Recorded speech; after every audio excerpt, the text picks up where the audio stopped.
So this is Nima from the future, and I forgot to add something into this video. So before we get it started, I want to ask you guys, what games have you been playing over the Christmas break? Please comment down below and let me know what games you've been checking out, what games you got for Christmas. Any and all of that stuff is really important to me, and very curious to hear what your answers are. I'm sorry, I had to do that. I kept seeing all of these other game channels with their end of the year video looking somber with some sort of message like, I'm done, or things have to change, it's over.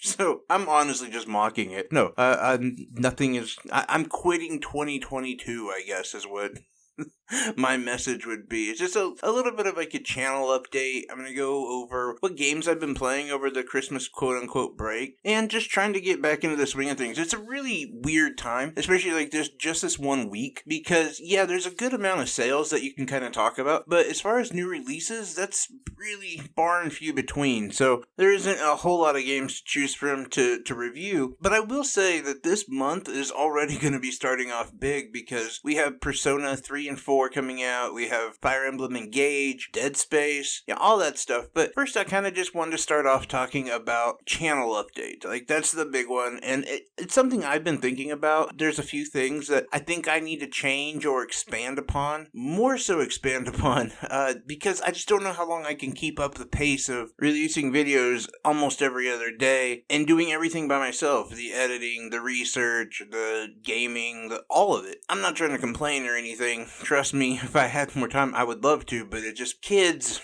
all that other stuff. You understand how life works. And so a couple things that I'm going to be expanding on, or at least trying to, is I'm going to try to reach out to a few other game reviewers and see if some of the work that they do, maybe which is all in writing, I could actually put to video, of course crediting with them, but that would offer more video for you guys, and that would offer more game reviews that you would be exposed to, and I would think that would be a cool thing to do, just to, completely have more content, and of course to help each other grow. I've got to reach out to a few of these guys and talk to them and see their thoughts on it, but that's one thing that I'm thinking about doing. Also, just kind of expanding the team, so to speak. I already actually have Trick as kind of my game researcher. He's going out, he's finding new games, looking, so I don't have to go through the whole list of all these games to see like which ones are just shovelware, which ones are worth it, and so he's going to be helping me do that, which is really cool. And I'm of course going to be continuing to work on the quality. That's something that's very important to me. Where I live now, I don't have many opportunities to work on a sound studio, but trust me, the actual sound does bother me. I want to set up something like in a closet or something where you can hear more of my crappy voice instead of that echoey sound. And so there's a lot of those things that I'm going to be working on behind the scenes, as well as editing. It's a weak point for me. I completely admit it. I'm not a great editor. There's things with like my avatar that I want to incorporate into the channel more. Him doing more of the talking, so to speak, or at least it appearing that way. There's a lot of things I really want to change up about the channel, but I will say that I might have to take a step back to expand, and if that does happen, understand it probably won't affect you, because I'll probably front load everything like I do. I don't know, it's just something that I definitely want to get going, because 2022 was a pretty big year for me. I went back to listen to a couple of my old videos just to kind of see where I was at, a year ago, and just saying that like it wasn't that long ago that I was pushing for 200 subs. And I understand, like, yeah, there's a lot of channels that just completely blow up, and mine isn't that, but I'm still incredibly happy for the fact that I'm working on 800 now. Like, 2022 was a good year for me in this place. Now, 2022 has been a bad year for me in other ways, but honestly, as far as this channel is concerned, it's been really good, so I want to put more of my time and effort into making a better quality product. Okay, I'm not going to bore you guys with that kind of stuff anymore. It's just, you're sort of my investors, and that's my my end of year meeting with you all. As you're investing your time with me, and that's a huge investment. Let's not kid ourselves. That's an investment you can never get back. As much as I may try, I cannot give you time back. I have no idea why I went so dark there. That was dark. Anyway, I want to talk about the games I've been playing over this Christmas quote-unquote break. For me, was kind of just a chance to kind of take a step back, not worry about reviews, and kind of go through my backlog a little bit, as well as finish some new games. So I'm going to just go over some games that I beat and some games that I'm playing. And first off, I want to start off with Final Fantasy VII Crisis Core, blah, blah, blah. I did, in fact, finally completely beat that game. It was a lot of fun. I have more questions than anything else, and I really want want to do a video talking about all that. If you guys would be interested in sort of a spoiler, if you've already beaten Crisis Core video, I want to talk about some of the things that went on in Crisis Core as it pertains to the Final Fantasy VII Remake, but I don't know how many people would really be interested in that, so yeah, just let me know. Also, I finally beat Cult of the Lamb, which is crazy. So I know this is a game I reviewed like a long time ago, but I got to a point in Cult of the Lamb where I discovered I had to have 20 followers in which to face the final boss, and that was where I stopped because at the time I only had like 9, because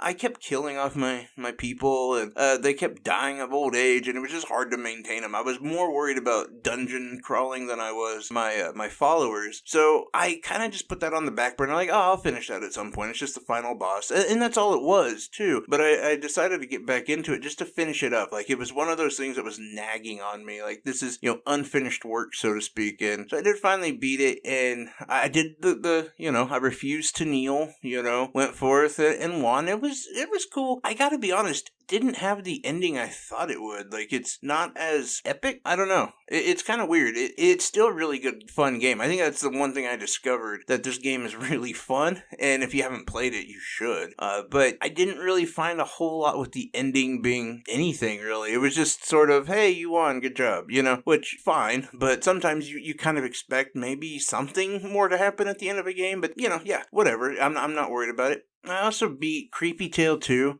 and Blue Fire. Blue Fire was amazing. Now, I had a lot of fun playing Creepy Tale 2, but it's only a few hours long, really. But Blue Fire is a legit, one of the best, Zelda-like games I've ever played, because they have their own mechanics, but it is also kind of Legend of Zelda meets Death's Door. It's such a wonderful, amazing game. I really, really love it. My only complaint is it is pretty easy to get lost in the game, and that sucks. I don't like that at all. But as far as everything else, the game is amazing. The ending is really cool. I really hope they have a Blue Fire 2, because it's definitely worth it. Also, I was able to finally conquer the beast that is Hollow Knight. That's one I've been sitting on for a very long time. And that kind of led me into playing a bunch of other games, or getting far into them. And one of them being Blasphemous. Now, I've played Blasphemous before, and I get to a few of the certain areas where I just kind of expanded upon it, but I could tell this was a game worth the $6.24. But I'd never really beaten it or got far into it, and now I have, and wow.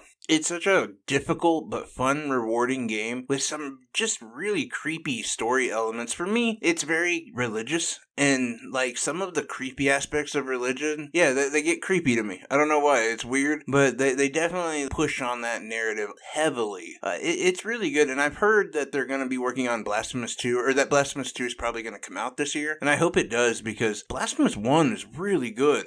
Way better than I thought it was. I knew it was a good game, but I didn't think it was that good. And really, it was beating Hollow Knight that made me want to go play Blasphemous, because, Silksong is supposed to come out soon. And, I love Hollow Knight. I played it multiple times, but I've never really got that far into it, but I really wanted to. And I understand, that game, there's a reason why so many people love it. It's another one of those games that's just incredibly emotional. There's so much to it. There's things that you really regret doing.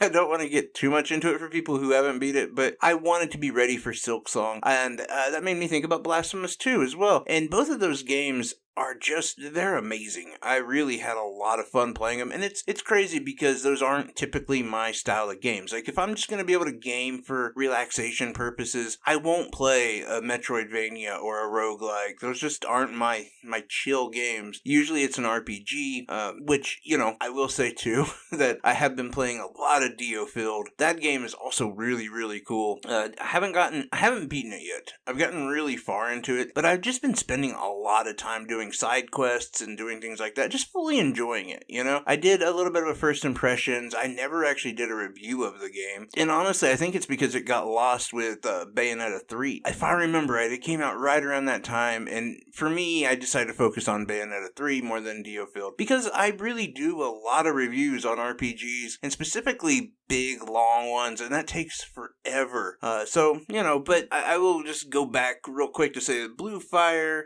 Blasphemous, Hollow Knight, they also, I don't know, they just infected me to the point where I also ended up playing Sifu. So I got Sifu, the collector's edition, kind of as a Christmas present, and I was really excited to get into it and play it because I've heard so much about it. But I also understood that a lot of people talked about how difficult it was. In fact, a friend of mine, he pre-ordered it, got the big collector's edition thing as well, and he was like, I don't even want it, man. It's just too difficult. And I gotta be honest, it's not that difficult. No, it is, but it's not. I don't know. I'm not trying to sound elitist or anything, but if you put the time in, you'll get it. Like, you just have to realize not to button mash. Like, that's not how the game works. It's more like a fighting game. Think of, there again, I hate comparing all these, but think of like a Souls-like with Mortal Kombat, where you can't, everything is one-on-one a lot of times. You'll be surrounded by enemies, but just focus on one guy. Focus on, defense or attacking, and put that into the situation of it being more and more difficult. You can't take a lot of hits, and you're fine. Like, you'll get through it. Now, I will say you do die. Like, there's not a lot of opportunities to regain your health. But either way, I've really been enjoying it. I haven't beaten it yet. I just actually started playing it a couple days ago. And that's another one of those games where I was playing it, really enjoying it. And then I just kind of immersed myself in DioField. And I've been playing DioField nonstop. But I do plan on getting back to that game. As well as, okay, and this is weird, Pokemon Diamond. I have no idea why. I was just kind of sitting around Christmas Day and I was like, man, I just kind of want to play Pokemon. And I realized I have Pokemon Diamond and never played it. Or is it Brilliant Diamond? One of those. I don't know. It's the new remake. And I picked it up for like $20 at a local game store. And so it's like, oh, I'll just play some Pokemon for a little bit. That sounds fun. I've actually put in almost over 100 hours in Arceus, which is crazy, by the way. I didn't think I did. I played that one.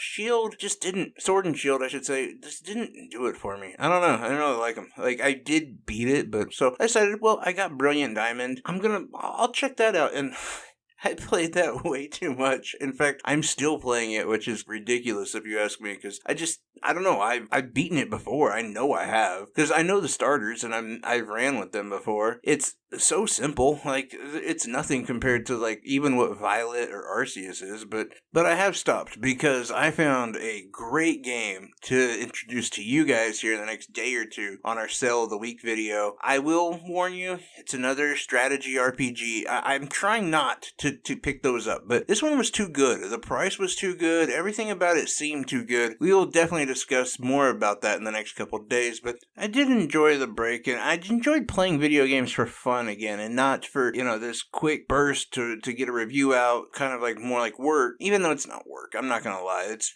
the best job ever, if it was a job, but I still was enjoying just kicking back and relaxing, taking my time with a lot of these games. It's a lot of fun. Oh, one other channel note I want to add on. I will be expanding as far as games as well, and systems. Like, I am going to be doing more Xbox and PlayStation content this year. I just feel like I need to, and that a lot of those are available. I actually started doing consoles more than the Switch, but I changed things up because of personal issues. Namely, and this is going to be weird, I'm just going to end in this weird note, but I had a really bad anxiety attack while playing my PlayStation 5. And I kind of, honestly, for like the last year and a half to 2 years, have been afraid of playing those systems. It's weird to explain why, and if you have mental issues, you would understand. But if you don't, you're like, what the hell's your problem? Why would you be afraid? And it's not really afraid, but in a way, yes. Like, you're afraid of triggering something that could cause that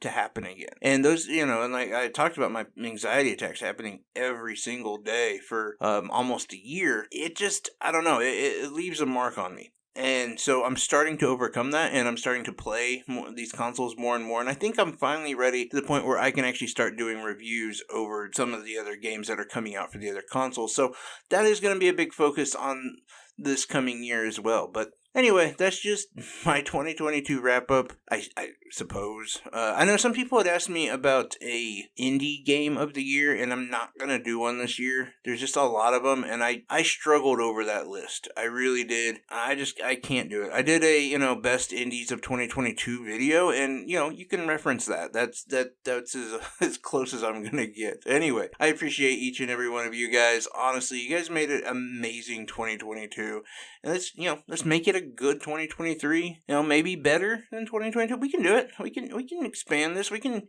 make things so much better. We will. Anyway, I appreciate each and every one of you guys. Like always, I'm wishing you health, wealth, and above all, I hope you're truly happy because you make me happy. Take care, everyone. Love you. Have a great 2023. I hope all of you guys really do have the best year you've ever had. I really do. Anyway, take care.